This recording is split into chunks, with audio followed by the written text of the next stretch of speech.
일체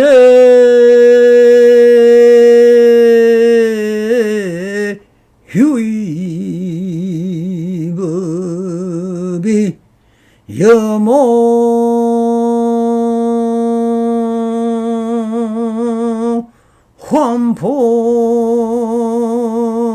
환포영이며 혀로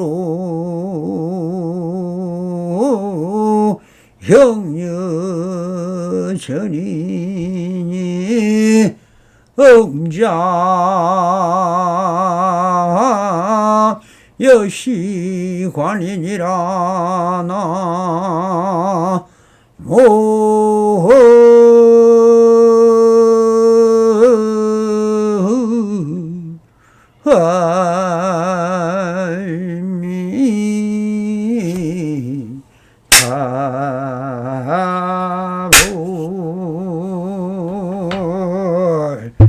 반갑습니다. 시방먹게 편만하신 우리 불보 살림들과 오늘도 이렇게 불불상응하옵니다.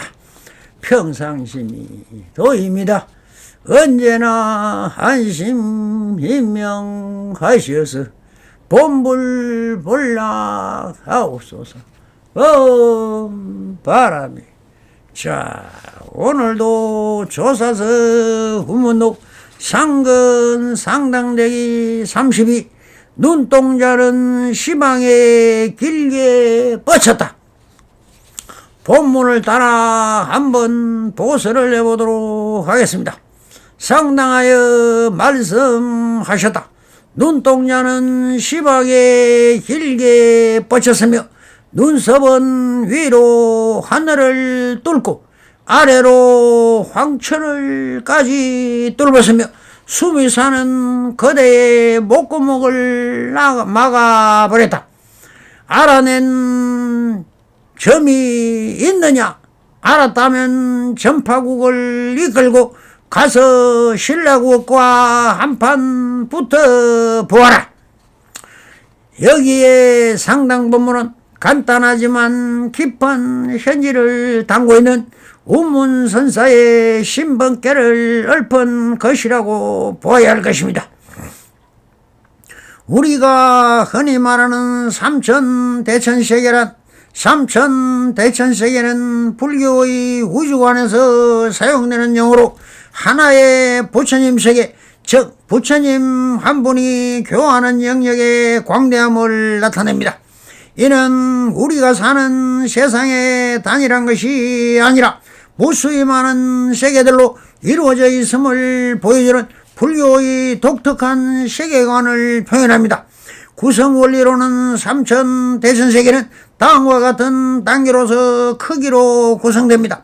소세계, 하나의 해와 달, 사대주, 즉 우리가 사는 남선부주와 동성신주, 서우화주, 북구로주, 그리고 수미산을 중심으로 한 여러 산과 바다, 육도의 중생들이 살아가는 세계를 의미합니다. 우리가 통상적으로 생각하는 하나의 우주의 단위라고 볼 수 있습니다. 다음으로 소천세계는 소세계의 1000개가 모여 이루어진 세계입니다.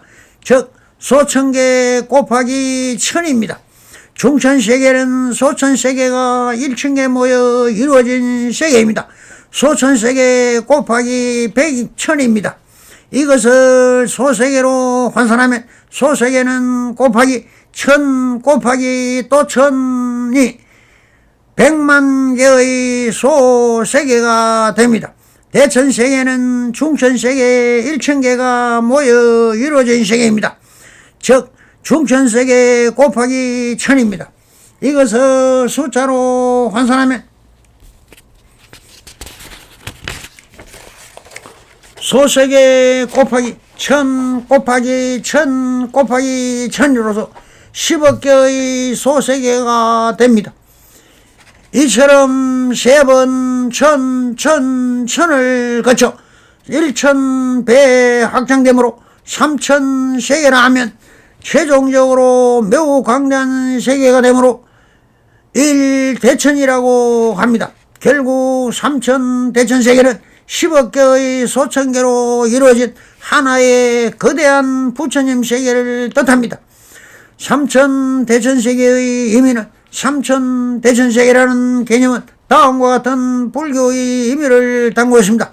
불교의 강대한 우주관, 불교는 우리가 사는 세계만을 유일한 세계로 보지 않고 셀 수 없이 많은 세계가 존재하며 그 모든 세계에는 중생들이 살아가고 있음을 보여줍니다.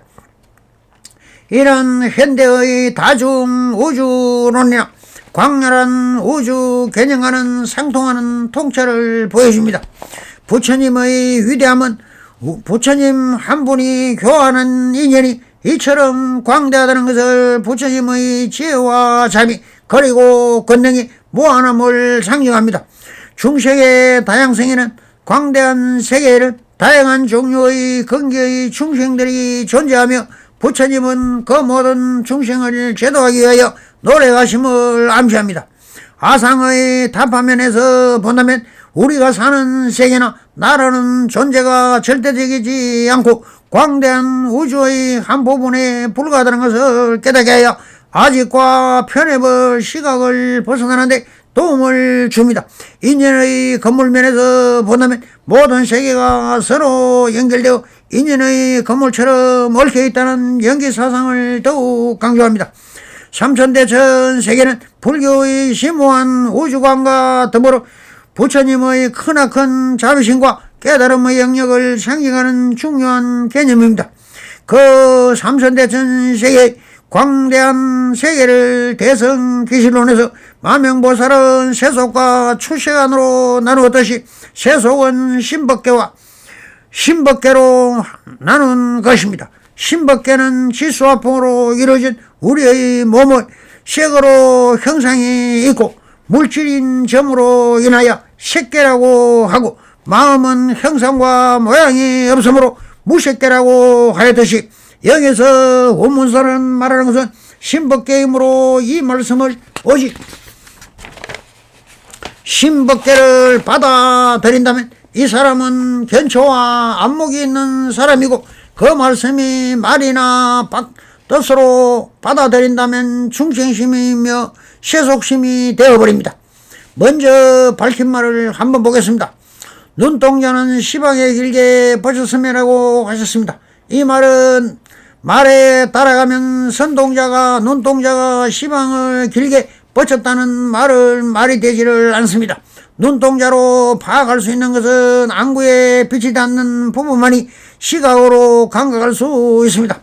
그러니 시방은 고사하고 한 방향 한쪽으로만 비추어 볼 뿐입니다. 또 길게 뻗쳤다는 상상도 할 수 없는 것입니다. 오직 빛은 직선으로 통과하므로 시각으로는 감각할 수 없습니다. 즉 육안으로는 볼 수가 없습니다. 그럼 어떻게 들어야 하는가? 이런 생각을 할 수 있는 것입니다. 오직 심안으로는 볼 수가 없습니다. 또한 해안이나 법안이나 불안으로는 다 스스로 만들어 볼 수 있는 것입니다. 이것이 심법계인 것입니다. 일체 유심유란 말에서 보듯이 사람의 육안으로는 볼 수 없는 그 어떤 상상도 마음으로 지어서 만들 수 있는 것이 유식이며 심법계인 것입니다. 다음으로 이어지는 말씀은 눈썹은 위로 하늘을 뚫고라고 하시는데 세속심으로 본다면 눈썹은 위로 하늘을 뚫을 수 없습니다. 그러나 출세관법의 심법계에서는 얼마든지 뚫을 수도 있습니다. 바로 우주를 관통할 수 있는 무량수 무량강의 세계도 다 걸어낼 수 있는 것이 심법계에서는 무예자재하고 하게 간과하고 걸어낼 수 있는 것이죠. 이것을 해탈 경지이며 대자유의 세계이며 이런 경지의 안목을 깨달은 사람을 대선지식인이요 선사라고 칭하는 것입니다. 다음으로 이뤄지는 말씀은 아래로는 황천까지 뚫으며 라고 하셨는데 여기서 황천은 어디를 말하는 것입니까? 황천이란 사람이 죽은 후 혼이 간다는 세상을 말합니다. 사람이 목숨이 당하면 저승에 간다. 죽은 뒤에 영원히 가서 사는 곳이다. 대문 밖에 저승이라는 속담이 말하듯 때로는 사람이 인체에 죽을지 모르고 인생이 덧없는 걸 그런지 저승을 나타내는 말이 무수하게 영고, 명조, 유명 등 어둡고 명예는 유계, 유도의 거룩한 유가 많이 따른다. 이외에도 많은 있지만 구천이나 누런 생물이란 뜻의 샘천이 더 익숙하다. 땅속기법 밑바닥이란 뜻은 구천은 도교에서 9등급이 있고 황천은 그 3번째라고 한다. 일본에서 창조 여신 이자나미가 불의 신을 낳다가 죽어간 곳을 황천이라고 부른다고 한다. 흔히 서있는 황천에는 누럴 황은 오행에서 땅을 나타내고 색깔은 노랑을 나타내는 데서 나왔다. 지하에 있는 샘이란 뜻으로 위에는 위에서 밑으로 죽음을 넣는 수혈식, 무덤의 구조나 고대의 매장의식에서 유래한 것으로 봅니다. 어디에서 근거했던 이 말은 사용된 곳은 자구명이 춘추의 해석은 자시전에서 비롯된다. 중국 춘추시대 정나라의 장공은 모인 무광과 사이가 좋지 않았다. 자신을 출산할 때 거대한 나와 어머니 고생을 시켰기 때문에 동생을 편애한다. 장공은 모우나 동생 숙당과 함께 반란을 일으키자 진압한 뒤 외딴성으로 옮겨 살게 하면서 맹세한 바 말았다. 황천길을 갈 때는 다시 서로 만나지 않겠습니다. 불거 황천 무상견야라고 하였습니다. 하지만 전류는 어쩔 수 없는 것이라고 장공은 세월이 지나면서 후회하여 어머니를 그리워했다. 한 신하가 물이 나는 곳에서 굴을 판 뒤에 만나면 그것이 황천이나 마찬가지라고 말했습니다. 장공은 굴을 파괴한 뒤 그곳에서 무광을 만나 모자의 정을 나눴다. 은공 원년조의 황천 상결이 고사다. 인생이 더 없어 이생이 삼은 사람은 물론이고 있지만 사는 것이 고생스러운 사람도 많다. 우리나라의 자살률이 OECD 국가에서 항상 1, 2를 다투며 상위를 나타낸 적이 없고 더구나 청소년의 사망 원인 중 3분의 1을 차지한다고 했다. 개똥밭에 굴러도 이성이 좋다고 했는데 자살률 줄이기 위하여 대책이 효과가 없으니 답답하다.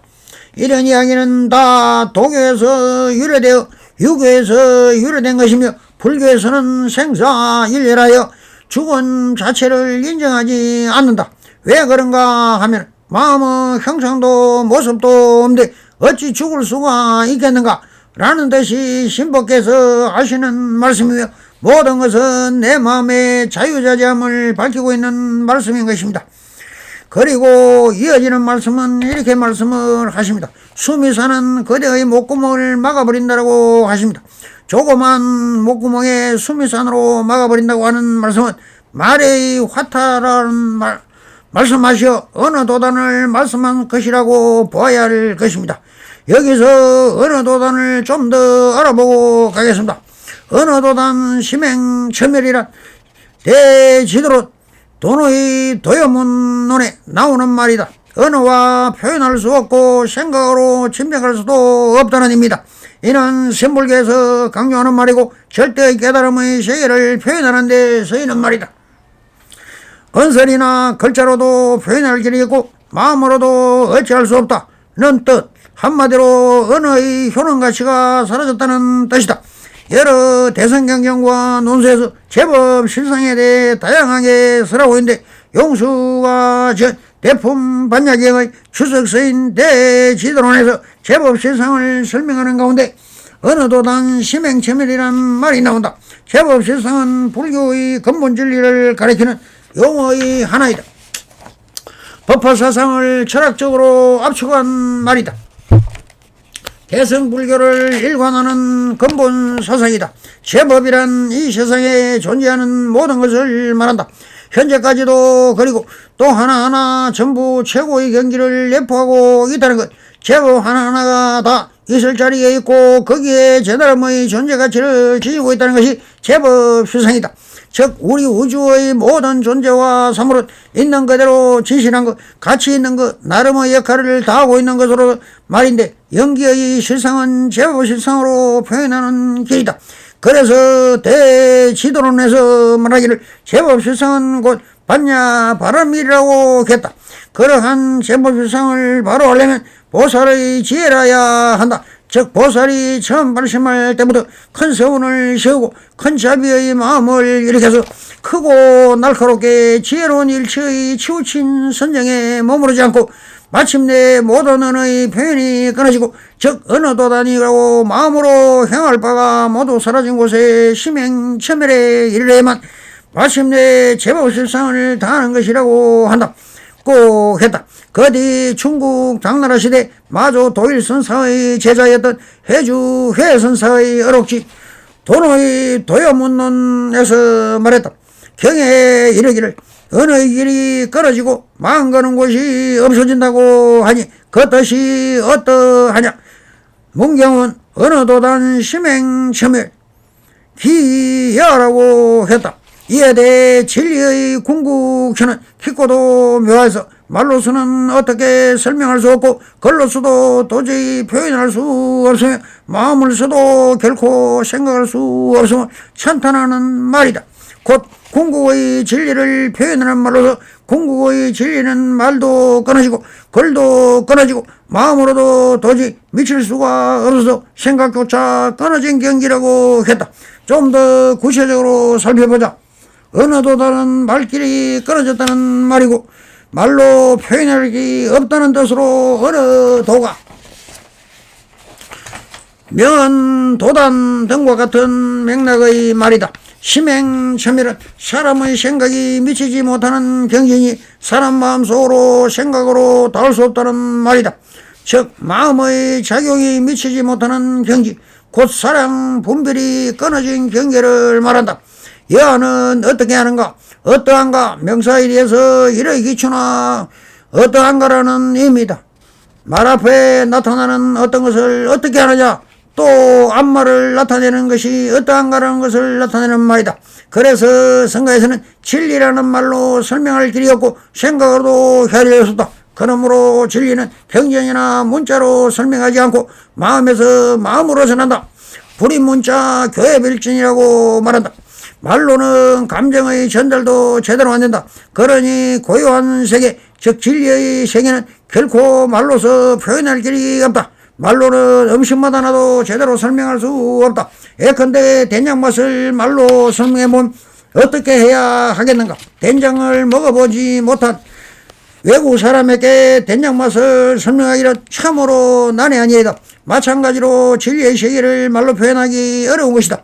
그래서 언어도단 심행첨멸이라는 말이 나온다. 언어는 틀을 만들어 우리의 생각을 그 틀에 가둔다.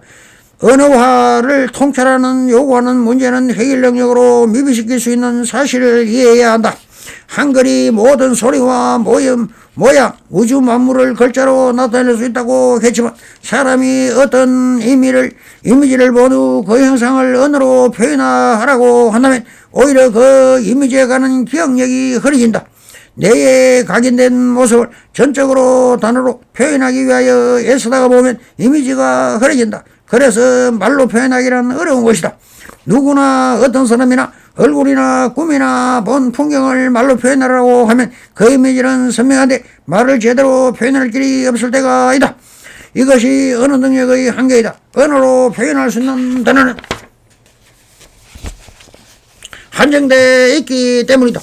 궁극적 진리는 언어에 한해 밝히다. 그래서 언전 불급이란 말도 나온 것이고 법을 전함에 이심전심이란 말이 생겼으나 불인문자 교회별전이라는 것도 그의 연장선에서 나온 말이다. 그러므로 스스로 깨달으라고 하는 것도 체험을 통해 체득해야 한다는 하는 것이다. 성가에서 곧바로 마음을 살펴 성불한다. 직진심 견성성불이라고 한다. 그런데 이에 대해 보통 사람들은 말을 설정할 수 없으며 경계는 왜 있는가 하고 물을 수 있다. 삼남한상 본질적으로 이렇게 행동을 하고 있다. 그래서 있는 그대로 이것을 본 선생은 언어도단 심행침해를 불임문자 괴별전 이라고 하는 것이다. 즉 불임문자 언소 불급 말이나 글로 법을 담아낼 수 없고 또한 추구할 수 없다. 길에 들어선 사람이는 누구나 한 번쯤 들어봤을 문구들이다. 그리고 한결같은 말로 글을 전부 비었고 없다고 한다면 과연 무엇으로 깨달을 수 있겠는가? 성인들은 우리에게 전날에 했던 그 깊은 뜻을 알아차리기 위하여 우리에게 허락된 유일한 도구와의 말과 글뿐이라 이때는 어찌하여 하겠는가? 진지한 수행자라면 여기서 왜 말과 글을 깨닫는데 전혀 소용없는 것이라고 곧장 말하지 않고 말길이 끊어졌다거나 문자로 세울 수 없다거나 혹은 말로는 미치지 못한다는 바라다라고 말하는 이유를 깊이 되짚어 봐야 한다. 이 길에 들어서 길을 잃지 않으려면 우선 우리가 아무 생각 없이 쓰고 있는 말의 구조와 기능을 잘 살펴봐야 한다. 우리 본부 중생들이 쓰는 모든 말은 이 의미나 궁극적으로 이다 아니면 아니다. 이것은 다시 말해 이것이나 저것으로 이분법적으로 선택 외에 어떤 다른 선택의 여지가 없다는 뜻이다. 그러나 태어나면서부터 이러한 어느 습속에 젖어 살았던 우리들이라면 이런 이분법적 선택에 전혀 이상하거나 어색하지 않고 오히려 너무나 당연한 것으로 여겨질 것이다. 본부나 깨닫지 못한 가장 큰 이유는 하나가 바로 여기에 있다는 것을 보아야 할 것이다. 그래서 어느 문제는 위에서 같은 마음의 작용의 상상과 공상과 망상을 스스로 지어 보이고 있는 것입니다. 그때까지 아무 말이 없습니다. 그래서 이렇게 다시 사부대님께 말합니다. 알아낸 점이 있느냐라고 사부대님께 묻습니다. 이 물음은 무엇일까요? 신법께서 우문선사는 혼자 공상망상을 지어보았는데 내 말에는 내 깊은 현지를 알아차렸냐고 묻고 계신다. 그런데 아무도 대답이 없습니다. 그래서 이렇게 마루구를 알렸습니다. 알았다면 전파국으로 이끌고 가서 신라국에 한번 붙어보라고 하십니다. 여기서 알았다면 이것이 무엇입니까?